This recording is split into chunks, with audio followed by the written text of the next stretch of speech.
Hello everyone, Soma madam study গাইডে তোমাদের সবাইকে ওয়েলকাম জানাই। আজকে আমি ক্লাস 7-এর চ্যাপ্টার 8 মুঘল সাম্রাজ্যের সংকট এই অধ্যায়ের অনুশীলনীর প্রশ্ন উত্তরগুলো আলোচনা করব। এর আগের ভিডিওতে আমি এই অধ্যায়টা ভালোভাবে আলোচনা করে দিয়েছি। তোমরা যারা ভিডিওটা দেখোনি, আমি ডিসক্রিপশন বক্সে লিঙ্কটা শেয়ার করে দেবো, তোমরা দেখে নেবে। আজকে আমি 165 পেজে ভেবে দেখো খুঁজে দেখো এই পেজে যে অনুশীলনের প্রশ্নগুলো আছে এই প্রশ্নগুলো আলোচনা করে দেবো। 1 নম্বর দেখো, নিচের নামগুলির মধ্যে কোনটি বাকিগুলির সঙ্গে মিলছে না তার তলায় দাগ দাও। তাহলে এর মধ্যে যেটা বেমানান সেটার নিচে আন্ডারলাইন করতে হবে। ক নম্বর দেখো, পুনে, কোঙ্কণ, আগ্রা, বিজাপুর। এর মধ্যে অমিল শব্দটা হচ্ছে আগ্রা, আগ্রা নিচে আন্ডারলাইন করবে, কারণ আগ্রা ছাড়া বাকি 3টে অঞ্চলই হচ্ছে মারাঠাদের বাসস্থান ছিল। খ নম্বর দেখো, বান্দা বাহাদুর, আফজল খান, শায়েস্তা খান, মুয়াজ্জম। বেমানান শব্দটা হচ্ছে বান্দা বাহাদুর।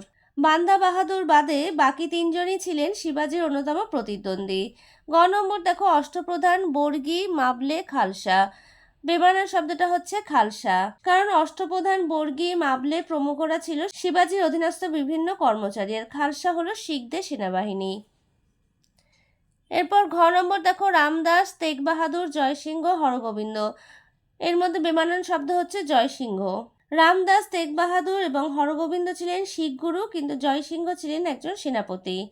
এরপর হচ্ছে উম নম্বর, কেশ, কৃপান, কলম, কঙ্গা। এর মধ্যে বেমানান হচ্ছে কলম, কারণ কেশ, কৃপান, কঙ্গা এগুলো হচ্ছে শিখদের পঞ্চকয়ের অন্তর্ভুক্ত, আর কলম এই পঞ্চকয়ের মধ্যে পড়ে না।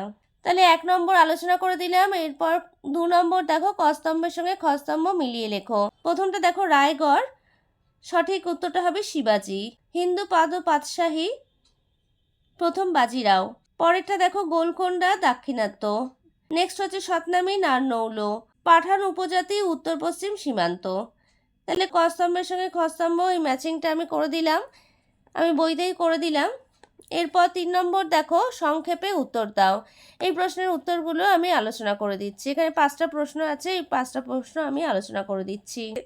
বইয়ের সংক্ষিপ্ত প্রশ্ন উত্তরগুলো আলোচনা করার আগে এখানে কিছু অতি সংক্ষিপ্ত প্রশ্ন, যেগুলো 1 মার্কসের প্রশ্ন হিসাবে তোমাদের এক্সামে আসে, এই প্রশ্নগুলো খুব ইম্পর্টেন্ট।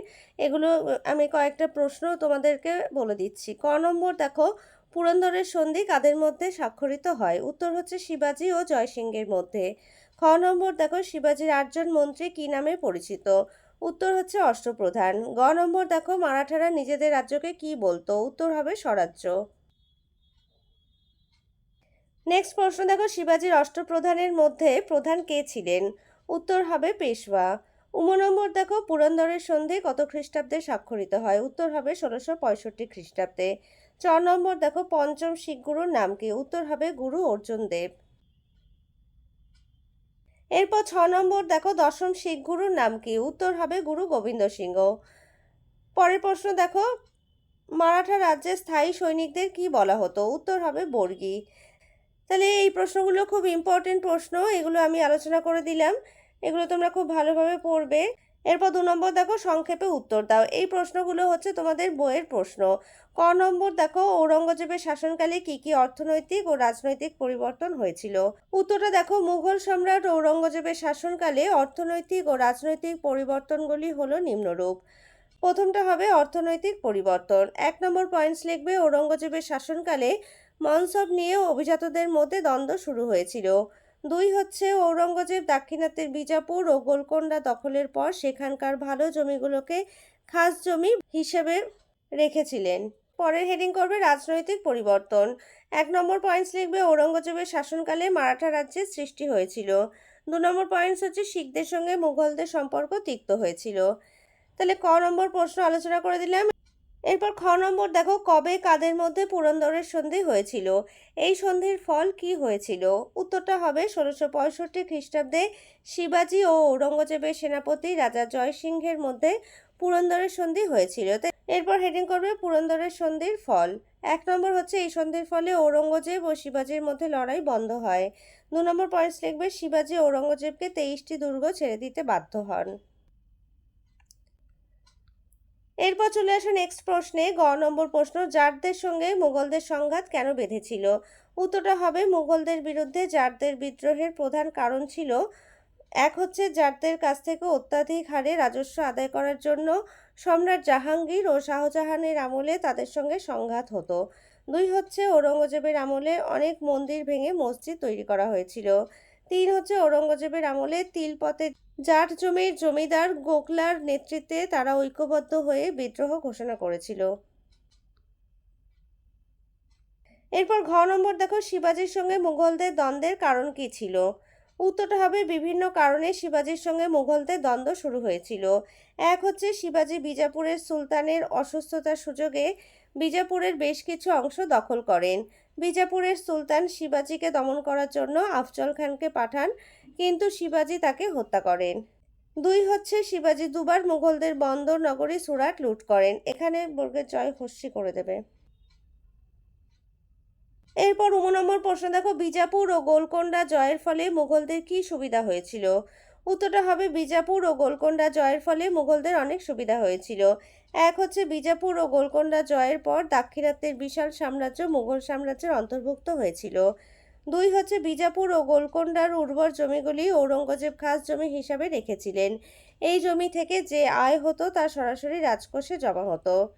তাহলে এই পর্যন্ত তোমাদের অনুশীলনের প্রশ্ন, এই প্রশ্নের উত্তরগুলো আলোচনা করে দিলাম। এছাড়াও আরো যে ইম্পর্টেন্ট প্রশ্নগুলো তোমাদের এক্সামের জন্য ইম্পর্টেন্ট, সেই প্রশ্নের উত্তরগুলো আমি আলোচনা করে দিচ্ছি। 4 নম্বর প্রশ্ন দেখো, পেশওয়া বলতে কি বোঝায়? উত্তরটা হবে শিবাজির শাসন ব্যবস্থা। এটা অন্তঃস্থ হবে, আর এখানে হস্যিকার করে দেবে। শিবাজির শাসন ব্যবস্থায় 8 জন মন্ত্রী ছিলেন, এদের বলা হতো অষ্টপ্রধান। এই অষ্টপ্রধান বা 8 জন মন্ত্রীর মধ্যে প্রধান ছিলেন পেশওয়া। শিবাজির মৃত্যুর পর তার উত্তরাধিকারীদের দুর্বলতার সুযোগে পেশওয়ারা সর্বেসর্বা হয়ে ওঠেন। শিবাজির মৃত্যুর 40 বছর পর মূলত পেশওয়াদের হাতেই শাসন ক্ষমতা চলে যায়। এরপর 6 নম্বর প্রশ্ন দেখো, শিখদের পঞ্চক বলতে কি বোঝায়? উত্তরটা হবে দশম শিখ গুরু গোবিন্দ সিংহ শিখদের পন্থ বা পথ ঠিক করে দিয়েছিলেন। তিনি শিখদের 5টি জিনিস সবসময় কাছে রাখতে বলেছিলেন। এই 5টি জিনিসের প্রথম অক্ষর ক, তাই একে 5টি ক বা পঞ্চক বলা হয়। এই প্রশ্নটা কিন্তু খুব ইম্পর্টেন্ট প্রশ্ন। এর পরের প্রশ্ন বা লাস্ট প্রশ্নটা দেখো, খালসা কি? উত্তরটা হবে 1699 খ্রিস্টাব্দে দশম শিখ গুরু গোবিন্দ সিংহ শিখদের নিয়ে একটি সামরিক সংগঠন গড়ে তুলেছিলেন। একে খালসা বলা হয়। এখানে একটা দাঁড়িয়ে দেবে। শিখদের সামরিক প্রশিক্ষণ দিয়ে খালসা বাহিনী গঠন করা হতো। খালসাপন্থী শিখরা সিংহ পদবি ব্যবহার করত। প্রশ্নগুলো কিন্তু ভীষণ ইম্পর্টেন্ট প্রশ্ন, প্রশ্নগুলো খুব ভালোভাবে পড়বে। এক্সামের জন্য কিন্তু খুব ইম্পর্টেন্ট প্রশ্ন। আর অনুশীলনের যে রচনাধর্মী প্রশ্নগুলো, এই প্রশ্নের উত্তরগুলো আমি আগে চ্যানেলে অলরেডি শেয়ার করে দিয়েছি। তোমরা আমার চ্যানেলে প্লেলিস্ট অন করে দেখে নিতে পারো। এর পরের ভিডিওতে আমি রচনাধর্মী প্রশ্ন, যে ইম্পর্টেন্ট প্রশ্ন, সেগুলো আলোচনা করে দেবো। ভিডিওটা ভালো লাগলে একটা লাইক করে দেবে, আর একই ক্লাসের বন্ধুদের সাথে ভিডিওটা বেশি করে শেয়ার করে নেবে। আর পাশে থাকা বেল আইকনটা অবশ্যই প্রেস করে নেবে, যাতে আমি চ্যানেলে নতুন ভিডিও আপলোড করার সাথে সাথে নোটিফিকেশন সবার আগে তোমাদের কাছে পৌঁছে যায়। আজকে আমি এখানেই শেষ করছি, পরে দেখা হবে নতুন আরও একটা ভিডিওতে।